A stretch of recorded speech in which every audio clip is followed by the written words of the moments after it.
কারণ সুদকে দমন করলো, ঘোষিত হলো ইয়া আইয়ুহাল্লাযীনা আমানু ইত্তাকুল্লাহ ওয়া যারু মা বাকিয়া মিনার রিবা ইন কুনতুম মুমিনিন। অর্থাৎ হে ঈমানদারগণ, আল্লাহকে ভয় করো এবং সুদের যে সমস্ত বকেয়া রয়েছে তা পরিত্যাগ করো যদি তোমরা মুমিন হয়ে থাকো। দারিদ্রতার মুক্ত সমাজ গঠনে যাকাত ব্যবস্থা চালু করলো এবং সঠিক প্রাপ্যকে হাতে তুলে দিতে 8 প্রকার ব্যক্তিকে নির্দিষ্ট করে দিল।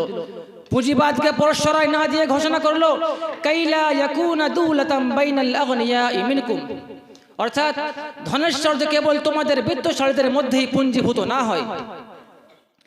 জাতীয় স্বাস্থ্য সংরক্ষণ ও বৈধ মানব প্রজন্ম বাঁচিয়ে রাখতে বিবাহ প্রথাকে সরল করে তাকে প্রসারিত করলো। والصلاة والسلام على النبي المختار وعلى آله وأصحابه الأخيار أما بعد فقد قال الله تعالى في كلامه المجيد أعوذ بالله من الشيطان الرجيم بسم الله الرحمن الرحيم وكذلك جعلناكم أمة وسطا صدق الله العظيم। স্রষ্টার বন্ধনা ও মানববরের কৃতজ্ঞতার পর সভাস্থ প্রতিটি মানববরকে স্থান বিশেষে শ্রদ্ধা ও স্নেহ জানিয়ে মানব সভ্যতায় ইসলামের অবদান নিয়ে কিছু বাক্য ব্যয় করে স্বস্থানে প্রস্থান করতে চাই। আল্লাহ সর্বোত্তম সাহায্যকারী। সম্মানিত প্রাজ্ঞবর্গ, পৃথিবীর শ্রেষ্ঠ প্রাণী, অপর ভাষায় সৃষ্টির সেরা প্রাণী হচ্ছে মানব জাতি। পৃথিবীর রীতি, যে বস্তু যত উৎকৃষ্ট তার ভ্রষ্টতায় সে তত নিকৃষ্ট। সুতরাং মানব সমাজ যেমন তার গতিপথে উৎকৃষ্ট ততটাই নিকৃষ্ট তার মতিভ্রমে। কিন্তু কে তাকে বলে দিবে তার উৎকৃষ্টতা এই পথে আর ভ্রষ্টতা এই পথে? মানব মস্তিষ্ক কি তার সঠিক ধারণা পেতে সক্ষম, নাকি সে স্বীয় বৈচিত্র্যের কারণে অক্ষম? হ্যাঁ, শুধু ইতিহাস বলে সে তার স্বীয় বৈচিত্র্যের কারণে অক্ষম। তাই মানব সমাজ মুক্তি তখনই পেয়েছে যখন সে স্রষ্টা প্রদত্ত নিয়ম শৃঙ্খলা ও বিধিবিধানকে সমাজে প্রতিষ্ঠিত করেছে। শুধু পৃথিবীতে সর্বশেষ সব বিষয়ে পরিপূর্ণ উৎকৃষ্ট মানের সভ্যতা প্রতিষ্ঠিত হয়েছিল খ্রিস্টীয় 700 শতাব্দীতে ইসলামের মাধ্যমে। মানব সমাজ যখন স্বীয় সত্তার থেকে নিকৃষ্টতরের সামনে পরিণিপাত করত এবং নিজেকে ছোট করে উপস্থাপন করত, তখন ইসলাম মানব জাতিকে একত্ববাদের দীক্ষা দিল। অতঃপর সমাজ থেকে মূর্খতা দূর করতে ঘোষণা করলো ইকরা বিসমি রাব্বিকাল্লাযী খালাক, অর্থাৎ পড়ো স্বীয় প্রভুর নামে যিনি সৃষ্টি করেছেন। দারিদ্রতার অন্যতম কারণ সুদকে দমন করলো, ঘোষিত হলো ইয়া আইয়ুহাল্লাযীনা আমানু ইত্তাকুল্লাহ ওয়া যারু মা বাকিয়া মিনার রিবা ইন কুনতুম মুমিনিন।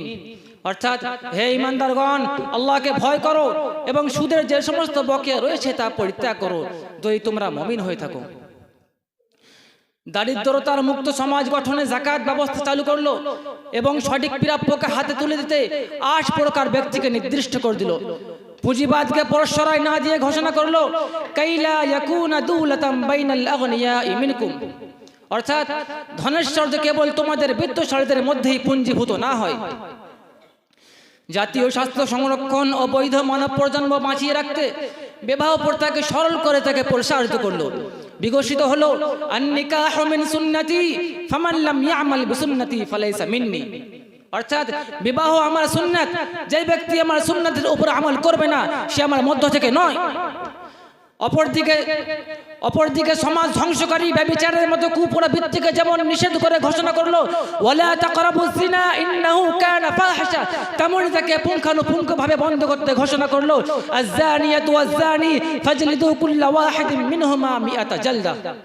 অর্থাৎ ব্যভিচারিণী নারী ও ব্যভিচারী পুরুষ তাদের প্রত্যেককেই 100 করে বেত্রাঘাত করো। সামাজিক ঐক্য ও শৃঙ্খলা, শান্তি ও নিরাপত্তা অটুট রাখতে জনসাধারণের ধনসম্পদের নিশ্চয়তা নিয়ে অবতীর্ণ হলো আস-সারিকু ওয়াস-সারিকাতু ফাকতাউ আইদিয়াহুমা জাযাআন বিমা কাসাবা নাকালাম মিনাল্লাহ। অর্থাৎ যে পুরুষ চুরি করে এবং যে নারী চুরি করে তাদের হাত কেটে দাও তাদের কৃতকর্মের সাজা হিসেবে। আল্লাহর পক্ষ থেকে হুঁশিয়ারি, মানুষের প্রাণের মূল্য দিতে গিয়ে ঘোষণা করলো ওয়ালাকুম ফিল কিসাসি হায়াত ইয়া উলিল আলবাব। অর্থাৎ হে জ্ঞানী সম্প্রদায়, কিসাসের মধ্যে তোমাদের জন্য জীবন রয়েছে। সম্মানিত সুধী, ইসলাম এভাবে জীবনের প্রতিটি মুহূর্তে প্রতিটি ক্ষেত্রে মানব সমাজকে সর্বাঙ্গ সুন্দর ব্যবস্থাপনা দিয়েছে, যাতে বিমোহিত হয়ে যায় বিগত ও চলমান শতাব্দীর বিশ্বখ্যাত পিরাগ্গীরা নির্দ্বিধায় ইসলামের জয়গান গেয়েছেন, গেয়ে যাচ্ছেন এবং অবিরত গাইতেই থাকবেন। সেই সুরতে ভেসেই মি উইলিয়াম মুর বলেন, ইসলামের আবির্ভাবে মানধাতা আমলের কুসংস্কার ও ভ্রান্ত ধারণার ঘোর তামাশা বিদূরিত হয়েছে। মহাত্মা গান্ধী বলেন, প্রতীচ্য যখন অন্ধকারে নিমজ্জিত পিরাজ্যের আকাশে, তখন উদিত হলো এক উজ্জ্বল নক্ষত্র এবং আর্ত পৃথিবীকে তা দিল আলো ও স্বস্তি। শুধু চলমান সময়ে পশ্চিমা দেশগুলিতে পাগলা গারদ ও আত্মহত্যার সংখ্যা বৃদ্ধি আমাদের জানিয়ে দেয় তাদের অসম্পূর্ণ সভ্যতার অপারগতা। সুতরাং আমাদের সমাজকে অপারগতার হাত থেকে বাঁচাতে আমাদের দলপতি, গোত্রপতি, রাষ্ট্রপতি, যুবা তরুণ সকলকে প্রতিষ্ঠিত করতে হবে ইসলামী সভ্যতাকে। তবেই আমাদের মুক্তি, আমাদের নিরাপত্তা, অন্যথায় উচ্ছন্নতা। প্রস্থানের পূর্বে কবির কণ্ঠে বিকশিত করি, সভ্যতার নব নব উত্থানে চিরসত্যটি যাচ্ছে ঘরস্থানে। সভ্যতার নব নব উত্থানে চিরসত্যটি যাচ্ছে ঘরস্থানে। ওরে সভ্যের রক্ষেরা, আইরে তোরা উঠে দাঁড়া। ওয়া আখিরু দাওয়ানা আলহামদুলিল্লাহি রাব্বিল আলামিন। আসসালামু আলাইকুম ওয়া রাহমাতুল্লাহি ওয়া বারাকাতুহু।